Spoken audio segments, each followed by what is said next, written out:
Good morning guys, welcome back to another video. Today we are going to be making one of the best things I've ever eaten in my life, which is onion rings, but we're going to be doing it healthy, vegan, oil-free, weight loss style. I don't even really like onions, but these absolutely blew my mind. If you love junk food and fast food and you're wanting to get healthy and lose weight in the process, you don't have to cut them out. You just have to make a few little swaps to make them super low calorie density, but they're still just as delicious, I absolutely promise you, if not more delicious. Like, these are so good. I think you're gonna love them. The reason I'm making this video is because I briefly showed it in my last what I ate in a day, and so many of you were dying for the recipe properly. So I thought I would just quickly film it for you, and also because I'm craving onion rings once again.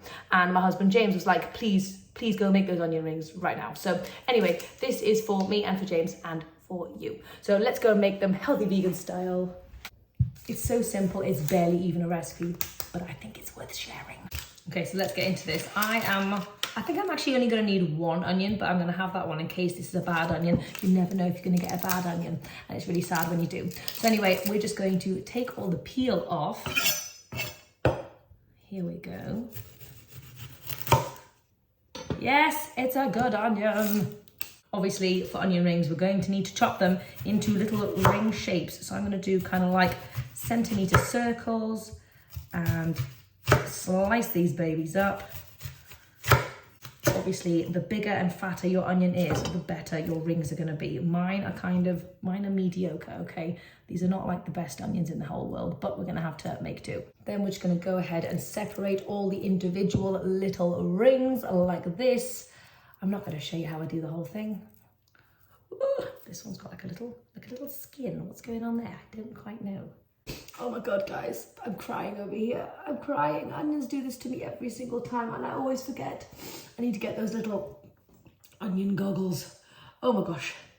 Right, I need to stick my head outside the window. So once you've got all your lovely little rings, like this is actually quite a lot of rings for one little tiny onion. Didn't realize quite how many layers they have. So for the batter, you can obviously use any kind of flour you want. I'm going to be using chickpea flour because I absolutely love it, and it's also fantastic because it's gluten-free, and I just wanted to show you that you can do it without using like a whole wheat flour. So anyway, get whatever flour that floats your boat. If you've had much experience with chickpea flour, you know it's very naughty and it goes in little clumps all the time. So I like to sift it through a little sieve just to get rid of any of those little clumpies.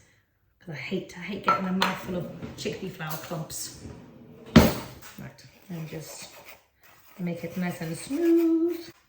Obviously, this recipe doesn't just apply to onion rings. You can really turn any vegetable nice and crispy if you coat it in a nice flour and then dip it in breadcrumbs. You can do it oil-free style, and you can really get as creative as you want. So I've done half a cup of chickpea flour. I'm going to go in with half a cup of water, equal parts. And then I love just using my tiny little mini whisk just to mix it all together and turn it into a lovely batter. I know I just told you a 50-50 split is pretty good, but actually that might just be with regular flour. With chickpea flour, that seems way too thin, so we're going to add a little more of the chickpea flour. Just like a couple of tablespoons extra. We need more. Okay, so this has turned into like 3/4 cup of chickpea flour and half a cup of water, but that is the lovely consistency that we want. We want it nice and thick. Oh gosh, I thought I had more breadcrumbs than that. Okay, we're gonna have to make do. So you can use any kind of breadcrumbs that you want, regular, gluten-free. You can crumble up some cornflakes into these breadcrumbs. I just bought some garlic salt from the Indian shop, which looks very different and looks really cool. So I'm just gonna sprinkle some of that into the breadcrumbs there. A little bit more, there we go. And maybe also into the batter. But you can just use regular salt or garlic salt. And totally optional, but I'm also going to put in some onion powder into, quite a lot, into the breadcrumbs just for extra flavour.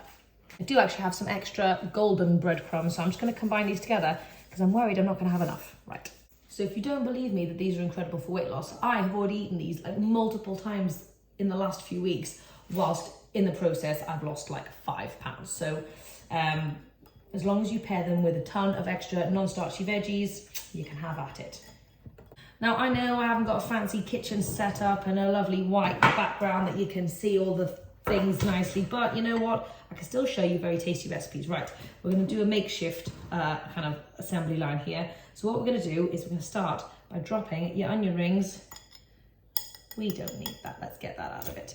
Into your batter. Oh my gosh, I'm going to get very messy here, aren't I? And then just shake it off. You don't really want loads of excess batter on here. Shake it off and then quick, straight into the breadcrumbs.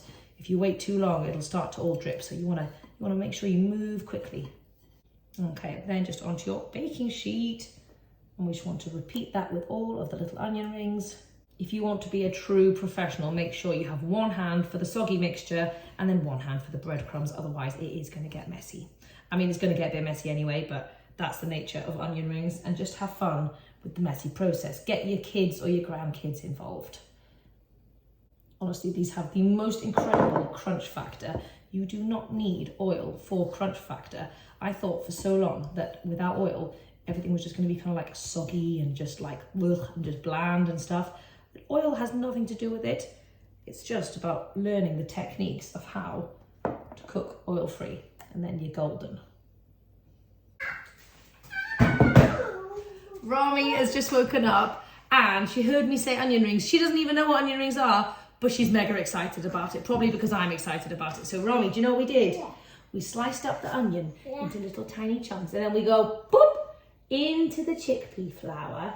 Yeah. Then we do the shaky shakes. Yeah. And then we plop it in to the breadcrumbs. And then we do the mixy mix. Sprinkle. Then we do the sprinkle, and then we pop it on the tray. Do you want to put that onion ring in for me? As always, Romy is going to be my special helper, aren't you, Romster? And then we wash the baby. Okay, so our onion rings are ready. I'm just going to stick them in the oven, probably for about 15 to 20 minutes, just until they're nice and crispy. And then we'll be back and we'll be eating. The onion rings are ready. And as you can notice, there's half missing because before I even had a chance to film, James came down hungry for lunch and stole half of them. But anyway, hopefully that doesn't matter, and you can still get a feel for the onion rings that are on this side of the plate. Have a little look at that. Look at that crispy, delicious goodness. I'm gonna make myself a very quick, like kind of half creamy, half ketchupy sauce using just some Greek style yogurt and some Heinz ketchup. If I had some sun-dried tomatoes, I would have showed you guys how I do like a healthy ketchup, but I don't have any at the moment. So I'm just gonna do a tiny bit of yogurt and a little squeeze of ketchup. Just because I feel like you need something like that to dip your onion rings in, don't you? Anyway, just gonna give that a little mix. Also did leave them in the oven for a little bit too long because I was on the phone to my mum and totally forgot to get them out. But again, hopefully you guys can look past that. Yes, Romsey, would you like an onion ring, Romy? Do you want that one? Oh, careful. I want this one. You want that one? Okay, let's check the crunch factor. A little dip. Oh my gosh. It never gets old. I love it every single time. Listen to the crunch. It's got such good crunch. Wow. I've never tried it with any other flours, but the chickpea flour works so well. Absolutely delicious. The onions are cooked perfectly. Remember, I don't even like onions, but I love these onion rings. They are so good. They are so Moorish. You could literally eat an entire thing of these. What do you think, Romy? Do you like them? Good. Yeah? I think Romy's a fan. Anyway, hopefully now you can go and enjoy some lovely fat-free onion rings on your health and weight loss journey. And yeah, let me know if you try this recipe out. And I'll see you guys next time. Bye! Last thing, for reference, I wanted to share with you the platter that I'm going to be having with my onion rings. So keep in mind, I'm eating the majority of that half, like, you know, baking tray of onion rings. But that's not a lot of food. So I'm bulking it out with a gigantic kale and cabbage slaw with like cucumbers and tomatoes and loads of leafies. I'm going to have my little dipping on the side. So this is how I do onion rings, like maximum weight loss style, just in case you were interested. This is very yummy, by the way.